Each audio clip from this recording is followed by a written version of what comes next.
Alright, homesteaders, so I'm in the process of filling this orange toolbox with grain. I'm bringing 2 5-gallon buckets at a time.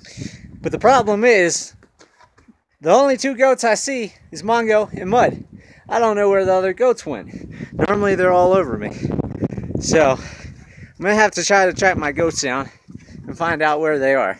I've got a good idea, and I think they're probably in the grain. And sure enough, look at that. All 3 goats up in the truck. Look at these guys. Are you guys robbing the grain barrels? What are you guys doing up there? Huh?